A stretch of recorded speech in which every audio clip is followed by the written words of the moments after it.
മൂന്നാം തവണയും കേരളത്തിൽ ഭരണം നേടാൻ ലക്ഷ്യമിടുന്ന ഇടതുമുന്നണിയുടെ വികസന രാഷ്ട്രീയത്തിന് ബദലായി BJP നടത്തുന്ന പരീക്ഷണമാണ് രാജീവ് ചന്ദ്രശേഖർ.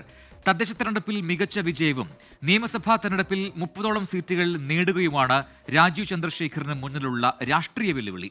ഗ്രൂപ്പ് പോരും പടലപ്പിണക്കവും ശക്തമായ കേരള ഘടകത്തെ ഒറ്റക്കെട്ടായി നയിക്കുകയാണ് രാജീവ് ചന്ദ്രശേഖറിന് മുന്നിലുള്ള ദുഷ്കരമായ ദൗത്യം.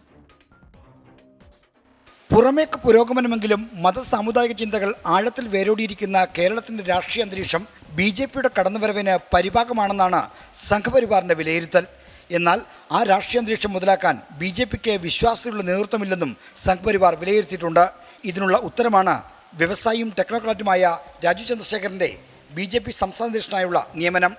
പരമ്പരാഗതമായി BJPക്ക് ലഭിച്ചുകൊണ്ടിരിക്കുന്ന വോട്ടുകൾക്കപ്പുറം കടന്ന് നിഷ്പക്ഷമതികളായവരെയും യുവാക്കളെയും കൂടി ആകർഷിച്ചാൽ മാത്രമേ ഇടത് വലത് മുന്നണികൾ കുത്തകയാക്കി വെച്ചിരിക്കുന്ന കേരള രാഷ്ട്രീയത്തിൽ BJPക്ക് ഇടം ലഭിക്കൂ. അത് രാജീവ് ചന്ദ്രശേഖറിലൂടെ കഴിയുമോ എന്നാണ് BJPയുടെ പരീക്ഷണം. മൂന്നാം തവണയും ഭരണത്തുടർത്ത് ലക്ഷ്യമിട്ട് നീങ്ങുന്ന ഇടതുമുന്നണി വികസന രാഷ്ട്രീയമാണ് മുന്നോട്ട് വെക്കുന്നത്. അതിനുള്ള കൃത്യമായ ബദൽ കൂടിയായിട്ടാണ് രാജീവ് ചന്ദ്രശേഖറിനെ BJP അവതരിപ്പിക്കുന്നത്. രാജ്യാന്തര തലത്തിൽ അറിയപ്പെടുന്ന വ്യവസായിയും സംരംഭകനുമായ രാജീവ് ചന്ദ്രശേഖറിലൂടെ BJP കേരള ഘടകത്തിന് പ്രൊഫഷണൽ മുഖം നൽകാനും ദേശീയ നേതൃത്വം ശ്രമിക്കുന്നുണ്ട്. എന്നാൽ അങ്ങേയറ്റം രാഷ്ട്രീയ സാന്ദ്രതയുള്ള കേരളത്തിൽ മുഴുവൻ സമയ രാഷ്ട്രീയക്കാരനല്ലാത്ത രാജീവ് ചന്ദ്രശേഖറിന് എങ്ങനെ പിടിച്ചു നിൽക്കാനാകുമെന്നതാണ് പ്രധാന പ്രശ്നം. സങ്കീർണമായ സാമൂഹിക ഘടനയും രാഷ്ട്രീയ സാമുദായിക ഉൾപ്പിരിവുകളുമുള്ള കേരളത്തിൽ ഉയർന്നു വരുന്ന എല്ലാ വിഷയങ്ങളിലും പ്രതികരണം നടത്താൻ അദ്ദേഹത്തിന് നല്ല അധ്വാനം വേണ്ടിവരും. ഇതിനേക്കാൾ ഉപരി ഗ്രൂപ്പ് പോലും ശക്തമായ കേരളത്തിലെ BJPയെ എങ്ങനെ ഒറ്റക്കെട്ടായി മുന്നോട്ട് നയിക്കുക എന്നതും ദുഷ്കരമായ ദൗത്യമാണ്.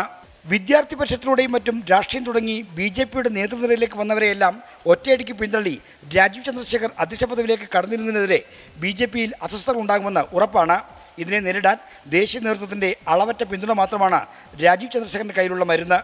ഈ വർഷം ഡിസംബറിൽ നടക്കുന്ന തദ്ദേശ തെരഞ്ഞെടുപ്പിലും 2026 നിയമസഭാ തെരഞ്ഞെടുപ്പിലും മികച്ച വിജയം നേടുക എന്നതും രാജീവ് ചന്ദ്രശേഖറിന് മുന്നിലുള്ള രാഷ്ട്രീയ വെല്ലുവിളിയാകുന്നു. നിയമസഭാ തെരഞ്ഞെടുപ്പിൽ 30 സീറ്റിലെങ്കിലും ജയിക്കണമെന്നാണ് BJPയുടെ ലക്ഷ്യം. അത് അപ്രാപ്യമില്ലെന്ന തരത്തിലുള്ള ചില പഠനങ്ങളും BJP നടത്തിയിട്ടുണ്ട്.